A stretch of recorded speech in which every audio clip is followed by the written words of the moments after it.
It works. All right. So we're going to start. We're actually going to, because it was 2 weeks ago and everybody forgot, including me. We're going to start from the beginning of the Mishnah, page 141. I'll just go through a little quicker. I won't go through the introductory material. So page 141. So you want to skip past the introductory stuff and go straight to page 141. Okay. Hamikabel sadeh mechaviro. Somebody receives a field from somebody else. And I said last time, this is a leasing arrangement or tenant farming. So the owner continues to own the field, and he gets paid generally not from cash rent, but from crops. A percentage of the crops is worked out. So Hamikabel sadeh mechaviro makom shenagu liktzur. If it was a place, so it's a local custom, where you would just cut. So there's going to be two types of harvesting they're going to talk about. Later they'll talk about others. There's cutting and uprooting. Cutting is liktzor.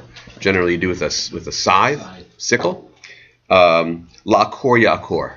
So la'akor means to uproot. It's a different way of harvesting.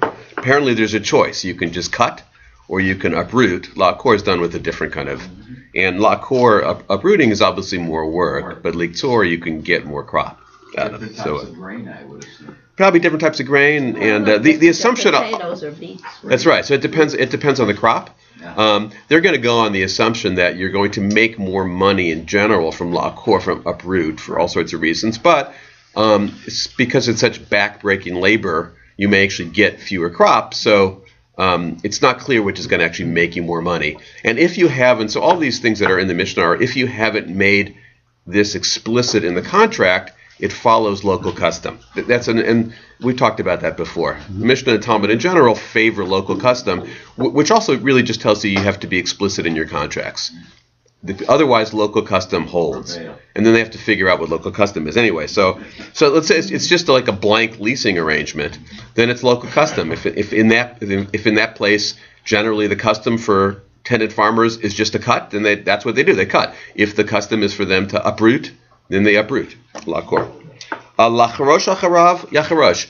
And if it's the custom to plow afterwards, plowing afterwards does all sorts of things. It weeds, so you take care of the weeds, but it also with plants. Acharav means afterwards, means after the harvesting.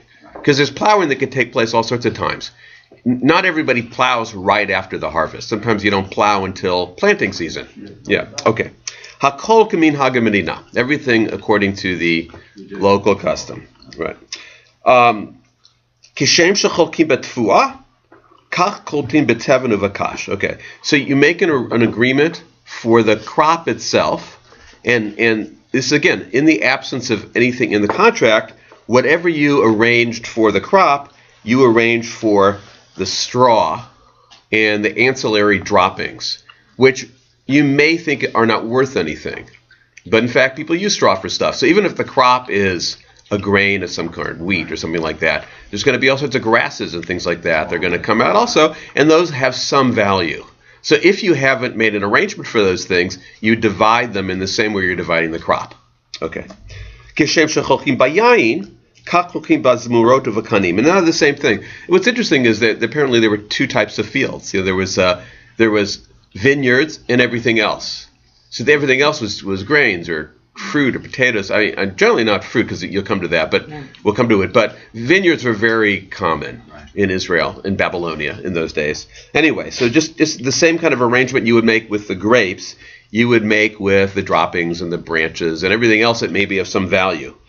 Ushnehem misapkim et akanim. And both the lessee and the owner divide on, the kanim are reeds that hold up vines. So you need reeds. You need to plant reeds to hold up vines. Or, I mean, you could just use wooden posts.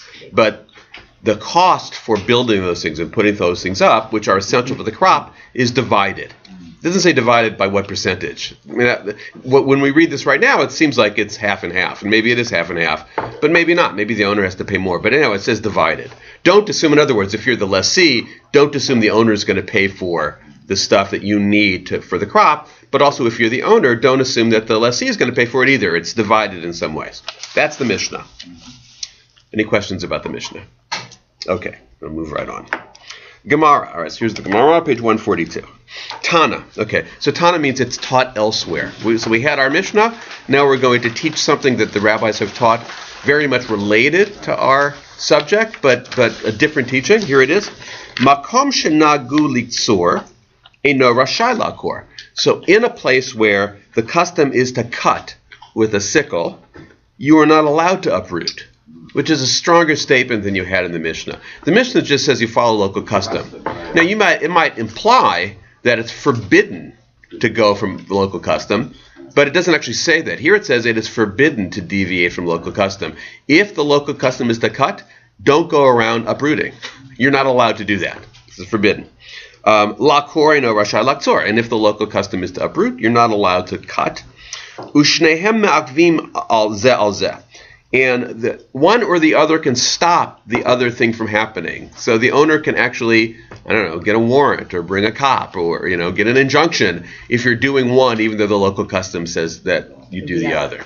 You can stop it. Okay. Now they explain, and this they're still quoting.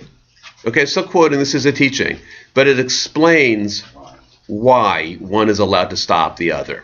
Okay, liktsor eno rashai lakor. Okay, if you're cutting, you're not allowed to uproot. So I want to understand one of the bases of these questions, where we have to understand a little bit of farming. And I've said before, everything I know about farming, I've learned from the Mishnah.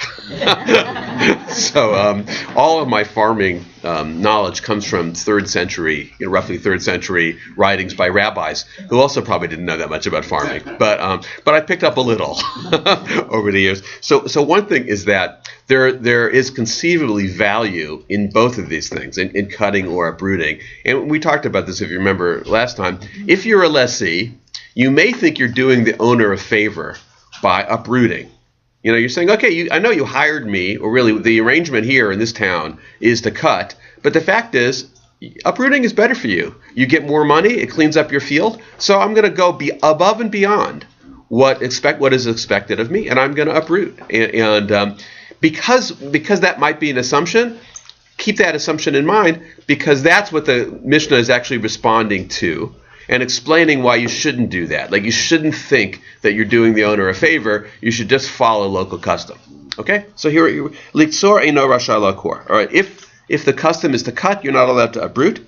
Hi Amar, because the owner could say to the lessee, Ba'inan ditvan li arai. Okay? The owner might say, I wanted the leftover grasses. So you're lakoring me. You're uprooting the field. You think you're doing me a favor, but in fact, I was counting on the extra grass that would come from just the cutting. I had that assumption all along, that I was going to get that extra grass to fertilize my field. You think you're doing me a favor by uprooting because you get a more valuable crop, but in fact, that's not what I wanted at all. And here in my town, we don't do that. So that's why I can stop you. I can say, stop uprooting. I can make that illegal, even though you think you're doing it for my benefit. Is that clear? Okay. V'hayamar lo matzina. Okay, and on the other direction too. So I the owner might say to the lessee, I insist that you uproot, even though in our location nobody does that. I insist you uproot, and in fact, I'm doing you a favor, because you'll get more money if you uproot completely, because you'll get the full crop. So the lessee could say, well, I never would have signed up for that, because I knew in this town you only cut, and for me it's too physically taxing to uproot. So both could assume they're doing the other a favor, and they can respond, no, it's not what I was expecting, it's not what I signed up for. I wouldn't have signed up for it. I had an expectation, because I live in this town, that it would be done this way. So when you do it another way, even if seemingly it's for the benefit of the other person, you can stop him. Because there's always a claim that, no, I thought you think it's for my benefit, but in fact, I had a reasonable expectation that you would do it the way I expected it. Okay? All right. And I talked about last time, I think, one time we had hired a cantor, and we were going to give extra money and throw in extra money to read Torah, and we assumed that would be a great deal. It was a good amount of money, and we just said, okay, guess what? We're giving you an extra whatever dollars, and you're going to read Torah, and isn't that great what we're doing? And the cantor said, no, I didn't have that expectation. That wasn't my expectation. That's generally not what cantors do. It's going to be too taxing on my voice.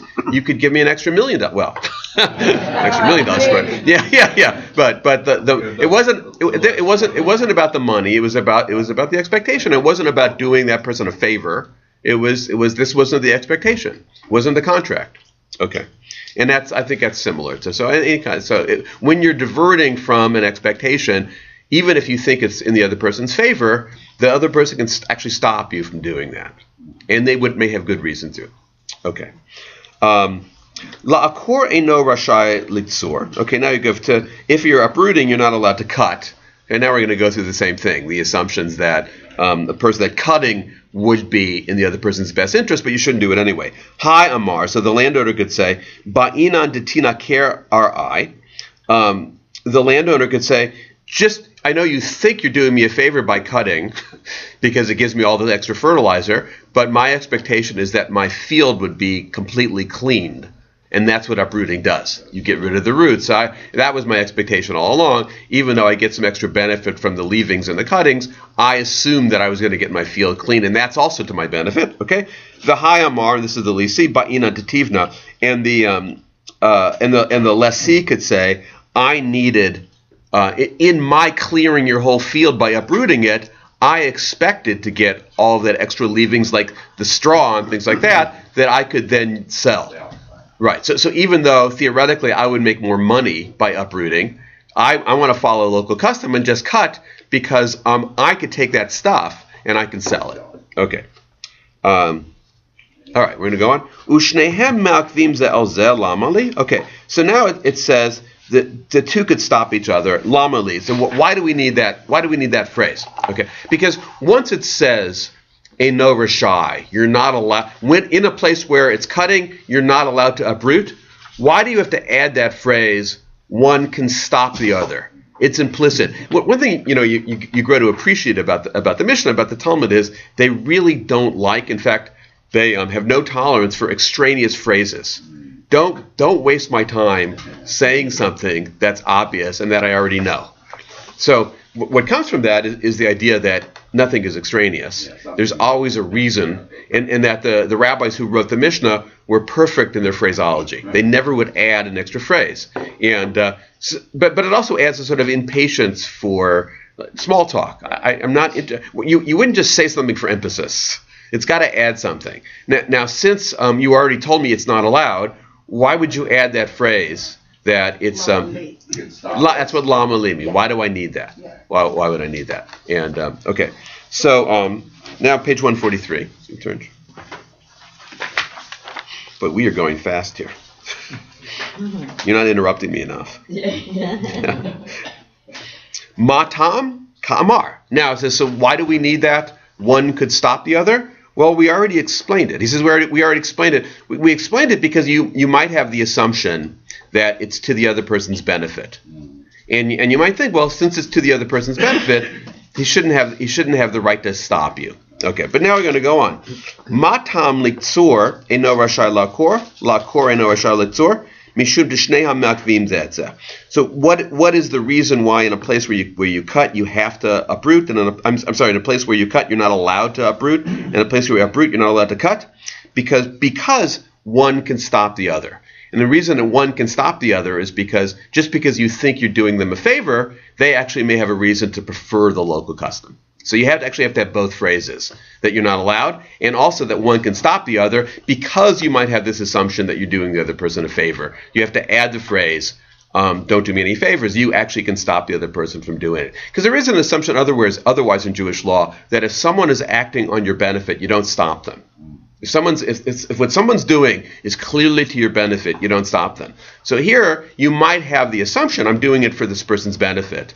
And therefore, you have to have in law the fact that he can stop you. 1, 2, yeah, Paul. I'm interrupting you. No, you raised your hand and you... What if you agreed in advance to do something counter? Yes, well, you're always allowed to do that.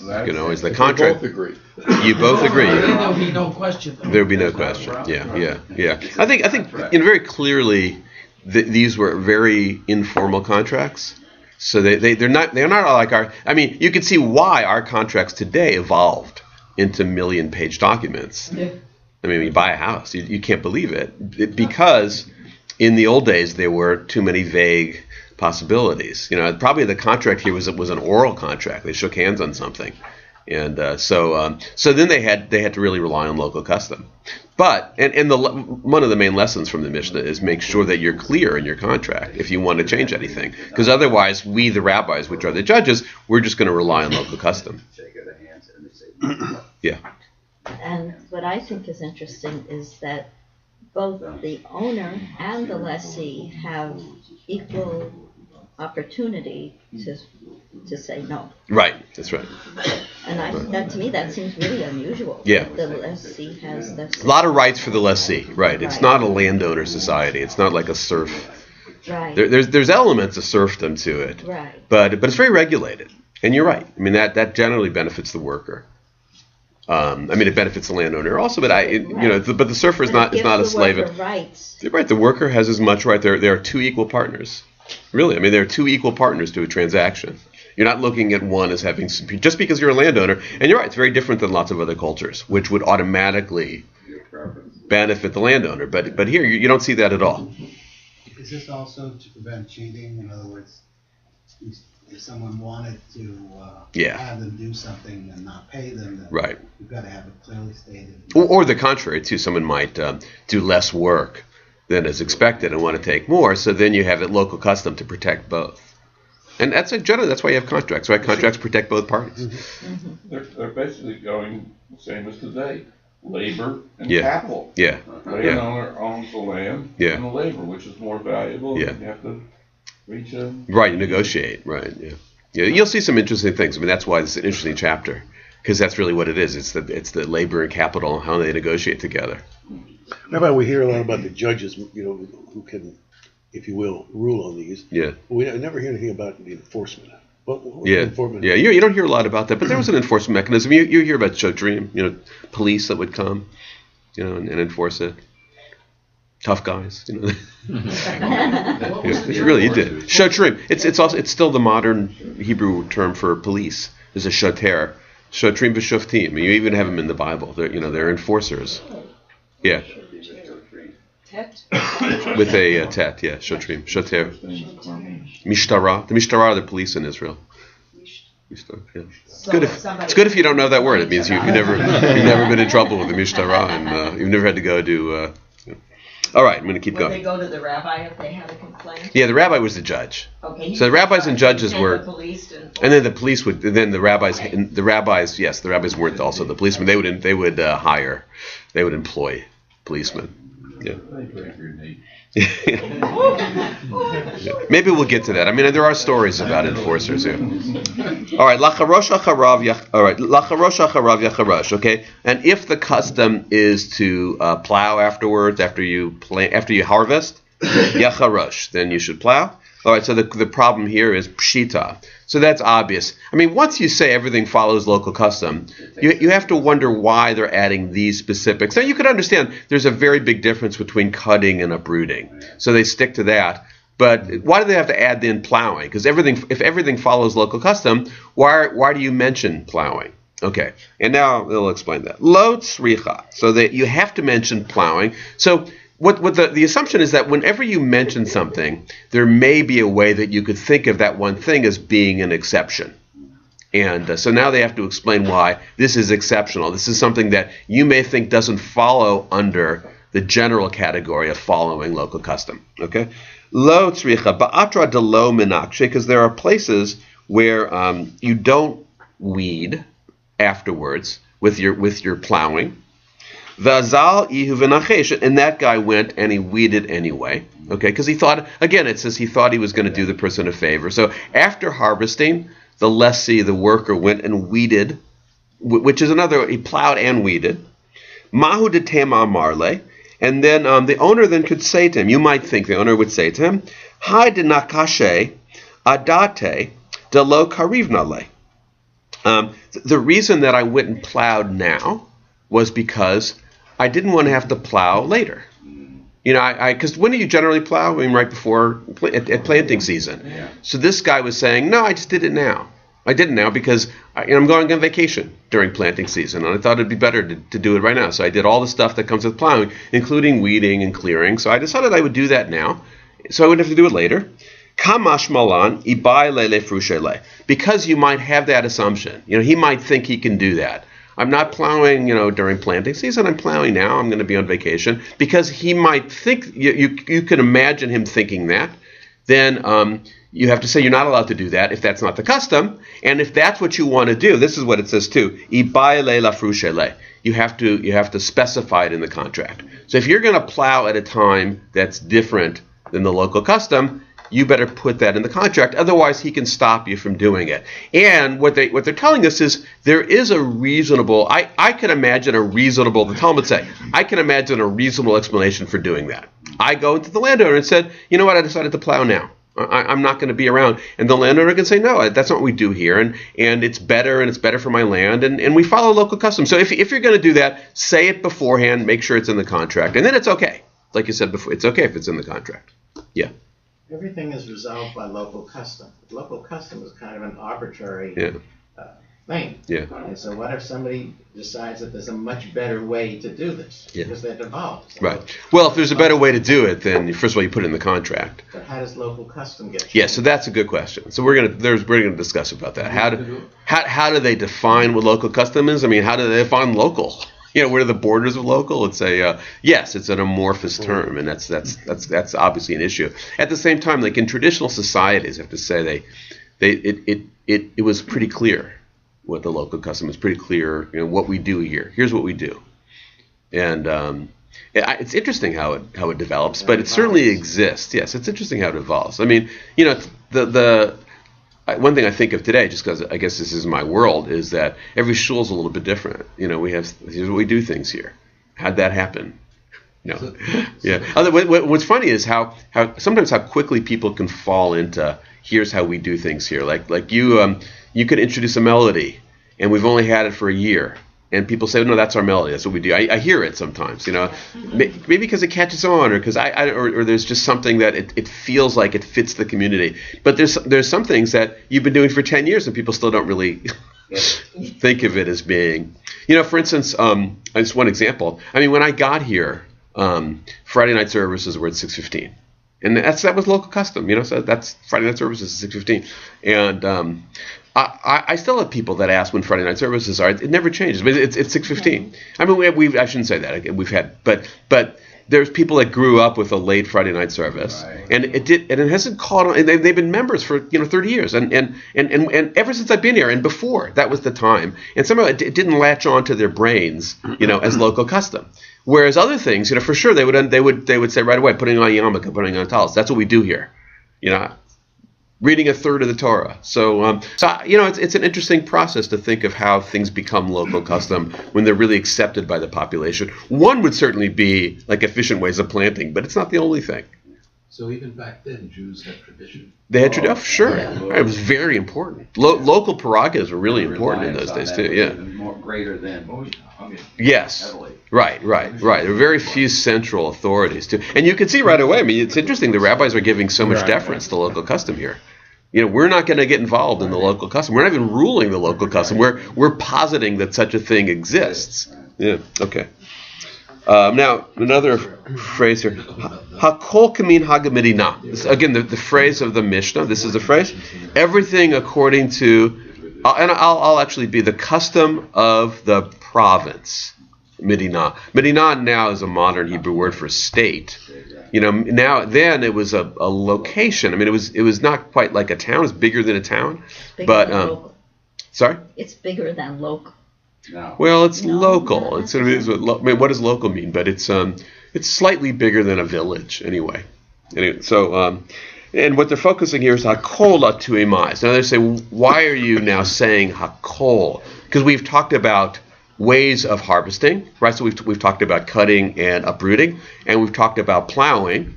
Now you have the word everything. So saying, what does that everything mean? Really, what they're saying is there's something that we're not thinking about. What is encompassed by everything? Since is there more than obviously there is, but is there more than cutting and uprooting and plowing? All right, so turn the page. Some very interesting suggestions. Page 144. Latui hat titanu rabbanan. To include this, where there was a earlier rabbinic discussion, makom shenagu laskir ilanot al gabe karka maskirin. Okay, in a place, again, this is local custom, where you would include the fruit from trees when you were leasing land. Okay, what that means is the fruit from trees is not the primary crop. It's a cornfield. But it happens to have, again, I know nothing about farming, so I don't know if this is possible or not. I'm giving it as an example. So there's a cornfield, and you're leasing the land because of the corn. That's going to be your cash crop. But there happens to be some apple trees on the field. Okay? So then you could get some money from those apple trees, but that's not the reason. That's not the business. Okay? But in a place where you would include the fruit, then makom shenagu laskir ilanot al gabe karka maskirin. Then if there's fruit trees on the ground and it's the local custom to include those in the arrangement, then you include those. Makom she'ein nagu laskir, in a place where it wasn't customary to include those, eino maskirin. That's an example of something else. So it's not just the way of harvesting, it's also if there's some other ancillary crop on the land, then you also follow local custom. That's an example of something else. Okay, is that clear? Now they spend a little time on that. I guess we're almost done. Makom shenagu laskir maskirim pshita. So wait a second, wouldn't that be obvious? So it'd be obvious. Why do you even have to tell us about the trees follows local custom? Obviously the trees follow local custom because you already told us that everything follows local custom. So now they have to go and tell us why you might not think that. It may not be as obvious that trees follow local custom. And here it does get a little complicated. And you start to see sort of how local custom develops. So we'll read this and then we'll stop. Lo tzricha. Okay, so here's why you need to mention trees. Because you might, de kule alme. Now, kule alme is a phrase that means the whole world. Of course, they don't mean the whole world. They mean local custom. It's another word for saying local custom. In this place, this is how everybody acts. De kule alme. Yahiva batilta. So here you get into what the arrangements were. So the local custom in this particular place was that you give, now I'm not even sure whether it's the owner who gets it. Let me just hang on 1 second. Oh yeah, so the landowner leases his field for 1/3 of the crop. That was the local custom. Okay? So the landowner then gets 1/3. Remember, the landowner doesn't work at all. Right, so then the lessee, and this is just, it's almost like an arbitrary number, but they're saying, let's say there's a place where the lessee, the worker, gives up 1/3 of the crop. Okay, the azal ihu v'yave beriva, but they make a special arrangement, even though that's local custom. They say, the owner says, I'll take 1/4. Okay, now again, I'm not a math expert, but what's more, 1/3 or 1/4? 1/3. So the landowner is in fact taking less. Right? He's getting 1/4. Okay, so it's like I'm giving you a break on your rent. Okay? Mahu de tema. So in that case, they might say, Damarle, Hai de batsre lach, because I'm taking less, Adata de lo yahevna lach bi'ilanot. So my understanding was then, because I'm receiving less, my understanding was that you wouldn't get any of the stuff from the fruit trees. I would get all of the fruit trees. Okay? So, but in that location, it was the custom that fruit trees, the fruit on the trees, would be included in any leasing agreement. So now it's not in the contract, but the owner says, because I'm taking less from you than local custom, I just assumed that I get all the fruit. Well, you can't assume that because that's not local custom. Kamash malan de baile lafrushay. So what it teaches us is that no, he would have to specify that. Even though he's taking less in rent, if he feels like to make up for that, he gets all the fruit on the trees, he's mistaken unless he puts it in the contract. So the two parties can override local custom. They can. But don't assume just because you override one element of local custom, you've therefore overridden something else just because you assume that's fair. You can't assume just because that's fair. It still has to be in the contract. Okay, stop there. I presume that